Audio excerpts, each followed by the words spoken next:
Hello दोस्तों, आज की इस वीडियो में हम देखेंगे chapter number 1 financial systems. Financial system ये हमारा चैप्टर नंबर 1 है। ये पूरा चैप्टर हम आज ही के एक ही वीडियो के अंदर हम कवर करेंगे। ये पूरा फुल चैप्टर वन शॉट के अंदर हम कवर करने जा रहे हैं दोस्तों। यानी आपके चैप्टर नंबर 1 के फर्स्ट टॉपिक से लेके लास्ट टॉपिक तक जो आपके सिलेबस में दिया गया है वो सारे टॉपिक्स हम आज के इस वीडियो में कवर करने जा रहे हैं दोस्तों। ये हमारा सब्जेक्ट का नाम है Indian financial system. Indian financial system subject का चैप्टर नंबर 1 फाइनेंशियल सिस्टम का पूरा फुल चैप्टर एक ही वीडियो के अंदर हम कवर करने जा रहे हैं। ये हमारा पर्टिकुलरली वीडियो है अक्का महादेवी वुमेन्स यूनिवर्सिटी वालों के लिए। अगर फुल फॉर्म में कहूं तो कर्नाटका स्टेट अक्का महादेवी वुमेन्स यूनिवर्सिटी वालों के लिए ये हमारा पर्टिकुलरली वीडियो है। अगर दूसरे बच्चों के लिए भी अगर ये वीडियो हेल्पफुल है तो वो भी देख सकते हैं। सो दोस्तों, जैसे मैंने कहा ये चैप्टर में मैं आपको पूरे फुल टॉपिक्स पढ़ाऊंगा। यहां पर मैं आपको क्या करूंगा, टॉपिक्स एक्सप्लेनेशन डिटेल में करूंगा और साथ ही साथ आपको लास्ट में पीडीएफ भी प्रोवाइड करूंगा पूरे फुल चैप्टर की सारा डिटेल एक्सप्लेनेशन के साथ। वो आपको पीडीएफ में भी मिलेगा। वो पीडीएफ कैसे मिलेगा वो मैं आपको लास्ट में समझाऊंगा दोस्तों। सो चलिए हमारे वीडियो की हम शुरुआत करते हैं। आ जाइए दोस्तों, पहले हम ये देख लेते हैं कि हमें इस वीडियो में पढ़ना क्या है। मैं आपके जो सिलेबस में है वो सारे टॉपिक्स ही पढ़ाऊंगा। आपके सिलेबस में टोटल 7 टॉपिक्स लिखे गए हैं। वो सारे 7 टॉपिक्स मैं आपको आज एक्सप्लेन करूंगा। वो 7 टॉपिक्स है दोस्तों। फर्स्ट है फाइनेंशियल सिस्टम मीनिंग, सेकंड है objectives of financial system, third है functions of financial system, fourth है structure of financial system, fifth है financial system and developments, sixth है components of financial system and seventh है major issues in Indian financial system. ये सातों के सातों topics हम आज की इस वीडियो में देखेंगे। सो चलिए दोस्तों, हमारे फर्स्ट टॉपिक से हमारे वीडियो की हम शुरुआत करते हैं। चलिए दोस्तों, पहले हम अच्छे से फाइनेंशियल सिस्टम का मीनिंग समझते हैं। अगर फाइनेंशियल सिस्टम का मीनिंग क्लियर होगा तो पूरा चैप्टर भी हमें अच्छे से समझने आ जाएगा। सो चलिए फाइनेंशियल सिस्टम के मीनिंग की तरफ बढ़ते हैं। ये financial system refers to the network of institutions, markets and instruments and regulations that facilitates the flow of funds between individuals, businesses and governments। Financial system क्या है दोस्तों? फाइनेंशियल सिस्टम एक नेटवर्क है। उस नेटवर्क में आते हैं फाइनेंशियल इंस्टीट्यूशंस आते हैं, फाइनेंशियल मार्केट्स आते हैं, फाइनेंशियल इंस्ट्रूमेंट्स आते हैं एंड फाइनेंशियल रेगुलेटर्स आते हैं। ये सारे लोग एक नेटवर्क की तरह मिलकर काम करते हैं। इनका काम क्या रहता है? फंड को फ्लो करना। फंड फ्लो करना इनका काम रहता है। किस किस के बीच में? इंडिविजुअल के बीच में, बिजनेसेस के बीच में एंड गवर्नमेंट के बीच में। ये फंड फ्लो करने का काम करता है ये सारा नेटवर्क। इस नेटवर्क को ही हम कहेंगे दोस्तों फाइनेंशियल सिस्टम। अभी तक हमने ऊपर ऊपर समझा, चलिए अब डिटेल में समझते हैं। ये फाइनेंशियल सिस्टम जैसे एक नेटवर्क है। नेटवर्क में हमने यहाँ पर 4 चीजें देखी। जैसे फर्स्ट फाइनेंशियल इंस्टीट्यूशंस है। फाइनेंशियल इंस्टीट्यूशन में जैसे बैंक्स आते हैं, इन्वेस्टमेंट कंपनीज आते हैं, या तो फिर और कौन से भी नॉन बैंकिंग फाइनेंशियल इंस्टीट्यूशंस आते हैं। मार्केट में मनी मार्केट, कैपिटल मार्केट आता है। इंस्ट्रूमेंट्स में जैसे शेयर्स आते हैं, स्टॉक्स आता है एंड बॉन्ड्स आते हैं। रेगुलेटर्स में आता है आरबीआई या सीबीआई जो सारा रेगुलेट करते हैं। ये सारे लोग मिलकर एक नेटवर्क बनते हैं जो फंड को फ्लो करते हैं इंडिविजुअल इन्वेस्टर के बीच में, बिजनेसेस के बीच में एंड गवर्नमेंट के बीच में। ये हमने अच्छे से मीनिंग के हिसाब से समझा दोस्तों हमारे फाइनेंशियल सिस्टम का मीनिंग। एक एग्जांपल से पूरा टॉपिक ही क्लियर कर देता हूं। जैसे फॉर एग्जांपल, अब जैसे एक बिजनेस है, एक कंपनी है। कंपनी को चाहिए 1 करोड़ रुपए। उसने क्या किया? शेयर्स इशू किए। शेयर्स इशू किए, उसे 1 करोड़ रुपए चाहिए, उसे पैसे चाहिए तो उसने शेयर्स इशू किए। अब इन्वेस्टर के पास पैसा है, उसे इन्वेस्ट करना है, उसके पास 1 करोड़ रुपए है, तो वो क्या करेगा? शेयर लेगा, पैसा कंपनी को देगा। वो कंपनी क्या करेगी? पैसे का यूज करके अच्छा इन्वेस्टमेंट में काम करेगी। अगर कंपनी को प्रॉफिट हुआ तो वहां पर इन्वेस्टर को भी प्रॉफिट होगा दोस्तों। सो ये क्या है? एक नेटवर्क है। नेटवर्क में ये सारे चीजें आते हैं। ये सारे चीजें मिलकर पैसे को यानी फंड को फ्लो करते हैं इन्वेस्टर और बिजनेसेस और गवर्नमेंट के बीच में। अगर बिजनेसेस को पैसा चाहिए तो वो लोग शेयर्स इशू करते हैं, स्टॉक इशू करते हैं और शेयर्स इशू करके पैसा उठाते हैं। अगर इन्वेस्टर को प्रॉफिट कमाना है तो वो शेयर्स स्टॉक बाय करेगा और पैसे पे करेगा। अगर गवर्नमेंट को भी पैसा चाहिए पब्लिक के काम करने के लिए तो गवर्नमेंट भी अपने बॉन्ड्स इशू करती है। बॉन्ड्स की जगह पैसा मिलता है इन्वेस्टर से। ये सारे चीजें मिलकर ये फंड फ्लो जो करते हैं उसी को दोस्तों हम फाइनेंशियल सिस्टम कहते हैं। यानी फाइनेंशियल सिस्टम में सिर्फ एक चीज नहीं आती, फाइनेंशियल सिस्टम में ये सारे चीजें आते हैं, जैसे फाइनेंशियल इंस्टीट्यूशंस हो गए, मार्केट हो गया, इंस्ट्रूमेंट हो गए, रेगुलेटर हो गए, ये सारे लोग मिलकर फंड फ्लो करते हैं एक मार्केट में। ये सारे चीजों की है दोस्तों हम फाइनेंशियल सिस्टम कहते हैं। आई होप आपको फाइनेंशियल सिस्टम का मीनिंग अच्छे से क्लियर हो गया होगा। आज का सेकेंड टॉपिक है ऑब्जेक्टिव्स ऑफ फाइनेंशियल सिस्टम। यानी फाइनेंशियल सिस्टम के मेन ऑब्जेक्टिव क्या है, मेन उद्देश्य क्या है, मेन पर्पस क्या है, वो हम इस टॉपिक में पढ़ते हैं। टोटल 8 पॉइंट्स है, चलिए वन बाय वन समझते हैं। फर्स्ट ऑब्जेक्टिव है to mobilize savings for productive use. Financial system ये इंकरेज करता है आम पब्लिक को या तो फिर बिजनेसेस को कि उनका पैसा घर में रखने से अच्छा है कहीं तो अच्छे जगह सेव करें। जैसे बैंक्स में और फाइनेंशियल सिस्टम्स में, फाइनेंशियल इंस्टीट्यूशंस में अगर सेव करेंगे तो वहीं उन्हें वहां पर इंटरेस्ट मिलेगा। उसके बाद सेकेंड ऑब्जेक्टिव है to ensure efficient allocation of resources.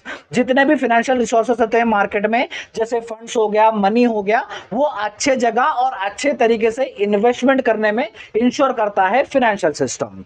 उसके बाद थर्ड ऑब्जेक्टिव है to provide credit to different sectors.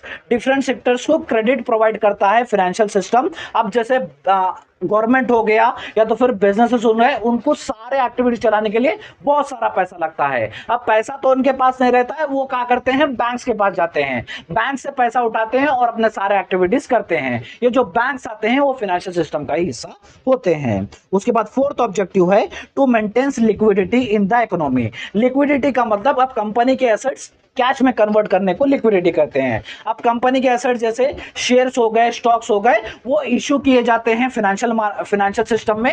Issue किए के बाद उसको खरीदता है इन्वेस्टर, खरीदे के बाद बिजनेस के पास पैसा आता है और बिजनेस अपने एक्टिविटीज करता है। सो लिक्विडिटी प्रोवाइड करने का काम फाइनेंशियल सिस्टम करता है। फिफ्थ है मैनेजेस फाइनेंशियल रिस्क। अब जैसे बिजनेसेस के ऊपर कुछ फाइनेंशियल रिस्क आ गया, जैसे मार्केट फ्लक्चुएशन होने से या तो फिर और कुछ भी कारणों की वजह से कुछ फाइनेंशियल रिस्क आ गया, तो उसको फाइनेंशियल रिस्क को कवर करता है इंश्योरेंस कंपनीज। इंश्योरेंस कंपनी भी फाइनेंशियल सिस्टम का हिस्सा होते हैं। उसके बाद सिक्स्थ है सपोर्ट्स इकोनॉमिक डेवलपमेंट। अगर बिजनेसेस को, गवर्नमेंट को जब चाहे जब अगर पैसा मिलेगा तो उनके एक्टिविटीज रुकेंगे कि नहीं, अगर रुकेंगे नहीं तो वो फैक्ट्रीज या तो फिर कंपनीज, बिजनेसेस आगे बढ़ेंगे। अगर बिजनेस आगे बढ़ेगा तो वहां पर कंट्री का भी इकोनॉमिक आगे बढ़ता है। उसके बाद सेवंथ है to promote financial inclusion. Financial inclusion का मतलब अब सारे फाइनेंशियल एक्टिविटीज, फाइनेंशियल सर्विसेज हर पब्लिक को, यानी हमारे कंट्री के में जितने भी पब्लिक आते हैं, चाहे वो रूरल एरियाज में चाहे अर्बन एरियाज में, सारों को ये फैसिलिटीज मिलते जाए। सो इसको प्रमोट करता है फाइनेंशियल सिस्टम। अब आज के जमाने में देखो, बैंक्स आपको हर गांव में मिलेंगे, माइक्रो फाइनेंसेस आपको हर गांव में मिलेंगे, इसको प्रमोट करता है फाइनेंशियल सिस्टम। उसके बाद लास्ट ऑब्जेक्टिव है to regulate financial activities.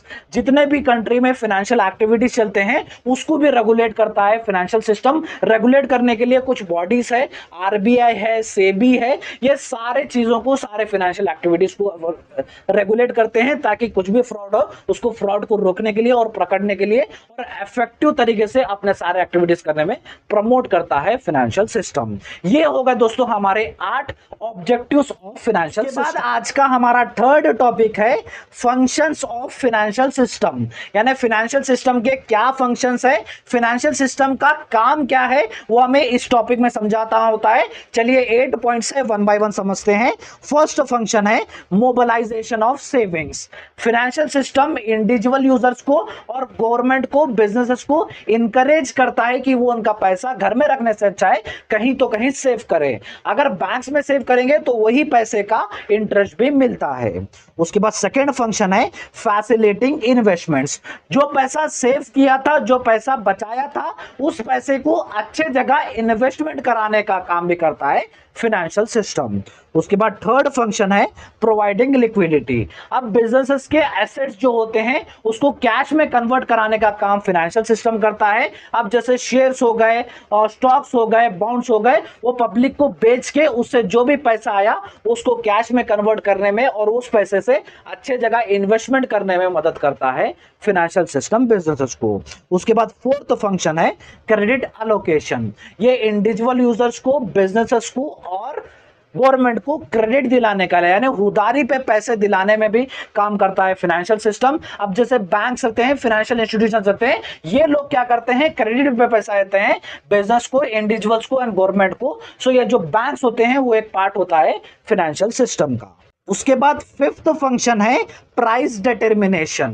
Financial system shares का, बॉन्ड्स का, स्टॉक्स का प्राइस डिटरमाइन करने में मदद करता है बिजनेसेस को, गवर्नमेंट को। यानी जो शेयर्स का प्राइस एक्चुअल प्राइस होगा उसके डिमांड के हिसाब से, उसके सप्लाई के हिसाब से वो रखने का काम भी करता है फाइनेंशियल सिस्टम। उसके बाद सिक्स्थ है economic stability and growth. Economic, country की इकोनॉमी स्टेबल रखने में और कंट्री की इकोनॉमी ग्रो करने में मदद करता है फाइनेंशियल सिस्टम। अब जैसे इंडस्ट्रीज को, गवर्नमेंट को चलाने के लिए पैसा लगता है, अगर इंडस्ट्रीज को जब चाहे पैसा मिला तो उनका काम नहीं रोकेगा और वो ग्रो करेंगे। अगर इंडस्ट्रीज, गवर्नमेंट ग्रो करेगी तो वहां पर कंट्री का इकोनॉमी भी ग्रो करता है।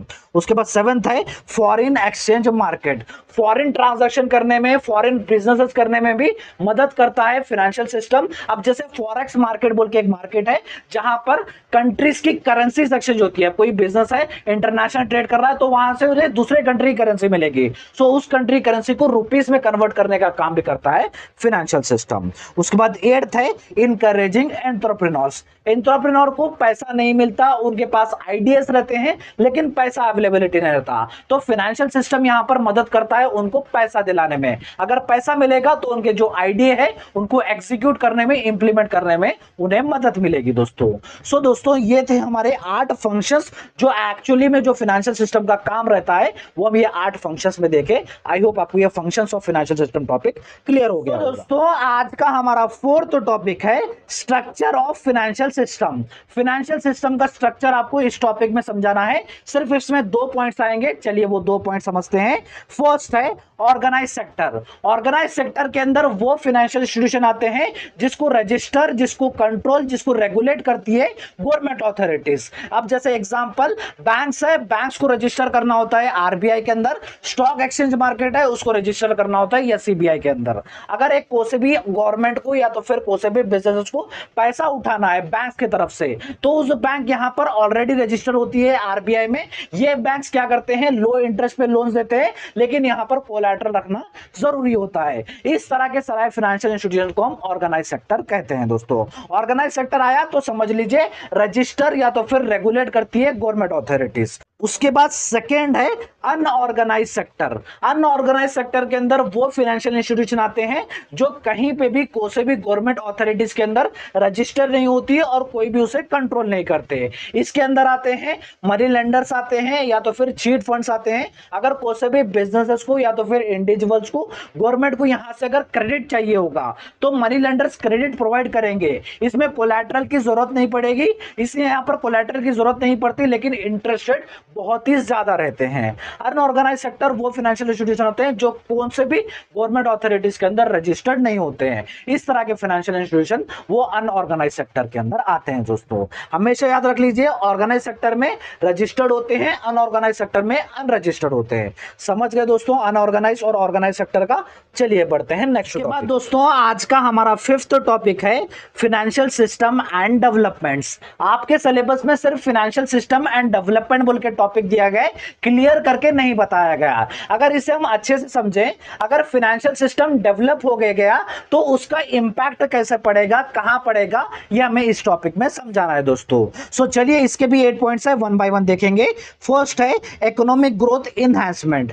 जैसे कंट्री का फाइनेंशियल सिस्टम बढ़ेगा वहीं से ही इकोनॉमी भी ग्रोथ होगी। अगर इंडस्ट्रीज को, गवर्नमेंट को जब चाहे जब पैसा मिलेगा तो काम नहीं रुकेगा, अगर उनका काम नहीं रुका तो वो ग्रो करेंगे। अगर कंपनी और गवर्नमेंट ग्रो करेंगे तो वहां पर कंट्री का इकोनॉमी भी ग्रो करेगा। उसके बाद सेकंड है इंक्रीज इन्वेस्टमेंट अपॉर्चुनिटीज। अगर फाइनेंशियल सिस्टम आगे बढ़ते गया तो वहां पर इन्वेस्टमेंट अपॉर्चुनिटीज भी खुलते जाएंगे इंडिविजुअल इन्वेस्टर्स के लिए और बिजनेसेस के लिए। उसके बाद थर्ड है फाइनेंशियल इंक्लूजन। फाइनेंशियल इंक्लूजन का मतलब फाइनेंशियल सर्विसेज सारे पब्लिक को प्रोवाइड होना। अगर फाइनेंशियल सिस्टम अगर बढ़ते गया तो छोटे छोटे गांव में भी बैंक्स खुलेंगे, मैक्रो फाइनेंसेस खुलेंगे। सो अगर फाइनेंशियल सिस्टम बढ़ते जाएगा साथ ही साथ फाइनेंशियल इंक्लूजन भी बढ़ता जाएगा। उसके बाद फोर्थ है पॉवर्टी रिडक्शन। फाइनेंशियल सिस्टम आगे बढ़ेगा तो पॉवर्टी भी खत्म होती जाएगी। अब जैसे आजकल आप देखते ही हो माइक्रो फाइनेंसेस वाले हो गए, बैंक्स वाले हो गए, ये क्या करते हैं गरीब को भी जाके लोन्स देते हैं। अगर उन्हें लोन्स मिल गया तो वो कुछ भी अपना काम कर सकेंगे, इससे पॉवर्टी यानी गरीबी भी मिट सकती है। उसके बाद फिफ्थ है जॉब क्रिएशन। एम्प्लॉयमेंट अपॉर्चुनिटी भी प्रोवाइड करता है फाइनेंशियल सिस्टम। अगर फाइनेंशियल सिस्टम आगे बढ़ते गया तो फाइनेंशियल इंस्टीट्यूशंस बढ़ते जाएंगे, बैंक्स बढ़ते जाएंगे, इंश्योरेंस कंपनीज बढ़ते जाएंगे, मनी मार्केट में ज्यादा एम्प्लॉयज होने चाहिए। सो इससे क्या होगा, एम्प्लॉयमेंट अपॉर्चुनिटीज भी बढ़ती जाएगी। उसके बाद सिक्स्थ है एंटरप्रेन्योरशिप ग्रोथ। अब जैसे अगर फाइनेंशियल सिस्टम कंट्री का बढ़ते गया, इन्वेस्टर्स को, एंटरप्रेन्योर्स को अगर पैसे मिलते जाएंगे सो वहां से हर जगह से एक नया नया एंटरप्रेन्योर बढ़ता जाएगा। उसके बाद सेवंथ है गवर्नमेंट रेवेन्यू इंक्रीज। अब जैसे फाइनेंशियल सिस्टम बढ़ते गया तो गवर्नमेंट को टैक्स ज्यादा कलेक्ट होगा। अगर टैक्स ज्यादा कलेक्ट होगा तो कंट्री की गवर्नमेंट को भी ज्यादा पैसा, ज्यादा रेवेन्यू मिलता जाएगा। एट्थ है इंटरनेशनल ट्रेड एक्सपेंशन। अगर फाइनेंशियल सिस्टम बढ़ते गया कंट्री का तो वहां से इंटरनेशनल ट्रेड यानी कौन सा भी बिजनेस बाहर कंट्री में जाकर बेच सकता है अपने सामान, जिससे इंटरनेशनल ट्रेड भी एक्सपैंड हो सकता है दोस्तों। सो दोस्तों इस टॉपिक में हमने देखा अगर फाइनेंशियल सिस्टम बढ़ा तो उससे क्या क्या डेवलपमेंट हो सकता है वो हम सारे इस टॉपिक में कवर कर लिए। चलिए दोस्तों आज का हमारा सिक्स्थ टॉपिक है components of financial system. Financial system के हम कंपोनेंट्स देखेंगे। अगर अभी तक आपको इस चैप्टर में अगर कंफ्यूजन था तो आपको इस टॉपिक के बाद वो कंफ्यूजन क्लियर हो जाएगा। सो चलिए 5 कंपोनेंट्स है, वन बाय वन देखेंगे। फर्स्ट है फाइनेंशियल इंस्टीट्यूशंस। फाइनेंशियल इंस्टीट्यूशन वो इंस्टीट्यूशन होते हैं जो फाइनेंशियल सर्विसेज प्रोवाइड करते हैं, जैसे बैंकिंग सर्विसेज हो गए, इंश्योरेंस सर्विसेज हो गए और इन्वेस्टमेंट सर्विसेज। ये क्या करते हैं, एक इंटरमीडिएटरी यानी बीच के पर्सन के जैसा काम करते हैं सेवर्स और बोरोवर्स के बीच में। यानी जो पर्सन सेव करना चाहता है पैसा वो बैंक्स में आके सेव करता है, उन्हें कुछ 5 या 6% का इंटरेस्ट मिलता है। और किसे पैसों की जरूरत है, अब जैसे बिजनेसेस को पैसों की जरूरत है तो बैंक्स क्या करते हैं, पैसे प्रोवाइड करते हैं in the form of loan, वहां से इंटरेस्ट ज्यादा लेते हैं। सो एक इंटरमीडिएटरी की तरह सा ये फाइनेंशियल इंस्टीट्यूशन काम करते हैं सेवर्स और बोरोवर्स के बीच में। फाइनेंशियल इंस्टीट्यूशंस में आते हैं बैंक्स आते हैं, इंश्योरेंस कंपनीज आते हैं, इन्वेस्टमेंट कंपनीज आते हैं दोस्तों। उसके बाद सेकंड है फाइनेंशियल मार्केट। फाइनेंशियल मार्केट वो मार्केट जो होती है, वो जगह होती है जहां पर फाइनेंशियल इंस्ट्रूमेंट्स या तो फिर फाइनेंशियल एसेट्स जैसे शेयर्स, बॉन्ड्स, डिबेंचर्स बेचे या खरीदे जाते हैं। उसके बाद थर्ड है फाइनेंशियल इंस्ट्रूमेंट। फाइनेंशियल इंस्ट्रूमेंट को हम फाइनेंशियल एसेट्स भी कहते हैं जो एक्चुअली में फाइनेंशियल मार्केट में बेचे खरीदे जाते हैं। अब जैसे शेयर्स हो गए, शेयर्स भी फाइनेंशियल इंस्ट्रूमेंट है जो बेचे खरीदे जाते हैं। डिबेंचर्स है, डिबेंचर्स बेचे खरीदे जाते हैं। बॉन्ड्स है, बॉन्ड्स बेचे खरीदे जाते हैं। यानी जो भी चीज बेचे खरीदे जाती है उस चीज को कहेंगे हम फाइनेंशियल इंस्ट्रूमेंट। जो जगह पे बेची जाती है उसे कहेंगे फाइनेंशियल मार्केट। उसके बाद फोर्थ है फाइनेंशियल सर्विसेज। फाइनेंशियल सर्विसेज यानी ऐसे सर्विसेज जो फाइनेंशियल इंस्टीट्यूशन प्रोवाइड करते हैं वो सारे सर्विसेज को कहेंगे दोस्तों हम फाइनेंशियल सर्विसेज। अब जैसे बैंकिंग सर्विसेज हो गई, इंश्योरेंस सर्विसेज हो गए, इन्वेस्टमेंट सर्विसेज हो गए, ये सारे सर्विसेज को हम कहेंगे फाइनेंशियल सर्विसेज। उसके बाद फिफ्थ है फाइनेंशियल रेगुलेटर्स। फाइनेंशियल रेगुलेटर्स ऐसे गवर्नमेंट अथॉरिटीज होते हैं जो सारे फाइनेंशियल एक्टिविटीज को ऑब्जर्व करते हैं, रेगुलेट करते हैं। अब जैसे एग्जांपल आरबीआई हो गया या सीबीआई हो गया, ये क्या करते हैं, सारे फाइनेंशियल ट्रांजैक्शंस को रेगुलेट करते हैं। अगर कहां पर भी फ्रॉड दिखा तो फ्रॉड को पकड़ते हैं और इफेक्टिव और एफिशिएंट जो भी ट्रांजैक्शन है उसको प्रमोट करते हैं दोस्तों। ये हो गए फाइनेंशियल रेगुलेटर्स। ये थे दोस्तों हमारे 5 components of financial system. I hope आपको ये 5 कंपोनेंट्स क्लियर हो गए। उसके बाद दोस्तों आज का हमारा लास्ट टॉपिक होगा major issues in Indian financial system. यानी इंडियन फाइनेंशियल सिस्टम में क्या क्या मेन प्रॉब्लम्स है, क्या क्या इश्यूज है, वो हमें इस टॉपिक में पढ़ना है। चलिए 8 इश्यूज है, वन बाय वन देखेंगे। फर्स्ट है lack of financial inclusion. Financial inclusion यानी जो फाइनेंशियल बेनिफिट्स है वो सारे लोगों को तक नहीं पहुंच पाते हमारे इंडिया में। अभी सारे बहुत ही सारे लोग हमारे इंडिया में जो फाइनेंशियल एक्टिविटीज का, फाइनेंशियल सिस्टम का यूटिलाइज नहीं करते। अब जैसे रूरल एरियाज हो गया, रूरल एरियाज में उतना एजुकेशन नहीं रहता है, उनको फाइनेंशियल एक्टिविटीज के बारे में पता नहीं होता है। सेकेंड है हाई नॉन परफॉर्मिंग एसेट्स। अब जैसे बैंक्स हो गए, बैंक्स ने अगर लोन्स दे दिया तो बहुत ही समय तक उस लोन्स का पैसा उस बैंक को नहीं मिलता है। सो नॉन परफॉर्मिंग एसेट्स यहां पर बहुत ही रहते हैं। अगर कोई कंपनी पैसा भी उधार दे दी या तो फिर कोई सामान उधार बेची तो उसका पैसा जल्दी नहीं मिलता हमारे इंडिया में। उसके बाद थर्ड है limited access to credit for small businesses. अगर स्मॉल बिजनेसेस, छोटे बिजनेसेस आगे बढ़ना चाहते हैं तो उन्हें पैसा लगता है, लेकिन बैंक्स या तो फिर कोई भी फाइनेंशियल इंस्टीट्यूशन उन्हें इजीली पैसा नहीं देता। अगर कोलैटरल प्रोवाइड करेंगे तो पैसा मिलेगा, अगर कोलैटरल नहीं मिलेंगे तो वहां पर उन्हें पैसे के लिए बहुत ही फिरना पड़ता है। उसके बाद फोर्थ है वोलेटिलिटी इन फाइनेंशियल मार्केट्स। अब फाइनेंशियल मार्केट्स में बहुत ही जल्दी हमारे इंडिया में फ्लक्चुएशन आते रहते हैं। कोई भी डोमेस्टिक या तो फिर इंटरनेशनल में कुछ भी चेंजेस आ गया तो उसका डायरेक्टली इफेक्ट पड़ता है हमारे फाइनेंशियल मार्केट के ऊपर, डायरेक्टली वहां पर पूरा फाइनेंशियल मार्केट ही गिर जाता है। उसके बाद फिफ्थ है fraud and cyber security risk. अब जैसे हमारे इंडिया में most of the people uneducated रहते हैं, सो अनएजुकेटेड रहने के कारण फाइनेंशियल जो सिक्योरिटी रिस्क होता है, जो फ्रॉड के काम होते हैं वो ज्यादा होते हैं हमारे इंडिया में। इसी के कारण तो हमारा फाइनेंशियल सिस्टम आगे नहीं बढ़ पाता। उसके बाद सिक्स्थ है स्लो फाइनेंशियल डिस्प्यूट रेजोल्यूशन। अगर कोई डिस्प्यूट हो गई, कोई लड़ाई होगी फाइनेंशियल सिस्टम के बीच में, कंपनीज के बीच में, बैंक्स में के बीच में, अगर वो पहुंच गया कोर्ट के अंदर गया तो कोर्ट के अंदर इसकी इंसाफी बहुत ही लंबे समय के बाद मिलती है। यानी कोर्ट का डिसीजन यहां पर हमारे इंडिया में फास्ट नहीं है, स्लो है। यह भी एक इशू बनता है फाइनेंशियल सिस्टम ग्रो करने के लिए। उसके बाद सेवंथ है high dependency on cash transactions. अब हमारे पास डिजिटल पेमेंट हमारे इंडिया में आया है, लेकिन अभी तक हमारे पूरे इंडिया के यूजर्स उसे यूज नहीं करते, कैश में ही पेमेंट होना पड़ते हैं। सो ये कैश पेमेंट ही एक हमारे लिए इशू बन जाता है इंडियन फाइनेंशियल सिस्टम ग्रो नहीं करने का। एट्थ है लो फाइनेंशियल लिटरेसी। फाइनेंस के बारे में, फाइनेंशियल सिस्टम के बारे में सभी लोगों को एजुकेशन नहीं होती है। अगर एजुकेशन देंगे तो ही हमारे इंडिया का फाइनेंशियल सिस्टम आगे बढ़ेगा। सो एजुकेशन लिटरेसी नहीं होने के कारण भी हमारा फाइनेंशियल सिस्टम थोड़ा ग्रो हल्लू तरीके से करता है। दोस्तों ये थे हमारे 8 इश्यूज जो फाइनेंशियल सिस्टम में आगे आते हैं, आगे बढ़ाने के लिए रोकते हैं। ये हमने अभी तक देखा। दोस्तों आई होप आपको ये टॉपिक क्लियर हो गया होगा। आई होप आपको पूरा हमारा चैप्टर, थोड़ा कंफ्यूजन है लेकिन आपको पूरा चैप्टर समझने आ गया होगा।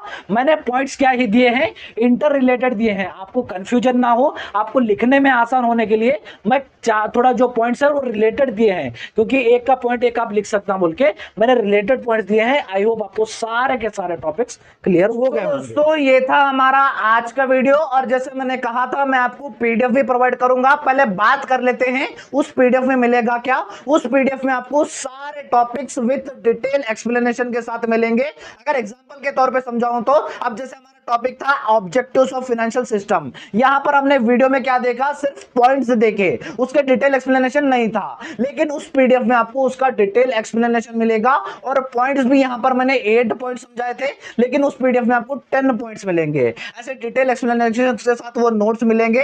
अगर आपको वो नोट्स चाहिए तो सिर्फ आपको 50 रुपीज पे करने हैं, और जो मेरे लेफ्ट में, मेरे राइट में जो व्हाट्सएप नंबर दिख रहा है उस व्हाट्सएप नंबर पे हाई और कौन सा पीडीएफ चाहिए वो आपको मैसेज करना है, और वहां पर आपको पीडीएफ मिल जाएगा। दोस्तों दोस्तों ये था हमारा पीडीएफ की बात। अब लौट आ जाइए यूट्यूब पर, तो मैं यहाँ क्या करूंगा दोस्तों, एक प्लेलिस्ट बना दूंगा आपके इंडियन फाइनेंशियल सिस्टम सब्जेक्ट की। जो भी नेक्स्ट क्लासेस आएंगे इंडियन फाइनेंशियल सब्जेक्ट के, वो सारे उस प्लेलिस्ट में अपलोड हो जाएंगे। प्लेलिस्ट का लिंक मैं आपको डिस्क्रिप्शन बॉक्स में दे दूंगा दोस्तों। और ये था हमारा आज का वीडियो। अगर वीडियो अच्छा लगा तो वीडियो को लाइक कर दीजिए, चैनल को सब्सक्राइब कर लीजिएगा, और अपने सारे फ्रेंड्स के साथ इस वीडियो को शेयर कर दीजिएगा। दोस्तों मिलते हैं हमारे सेकेंड चैप्टर में।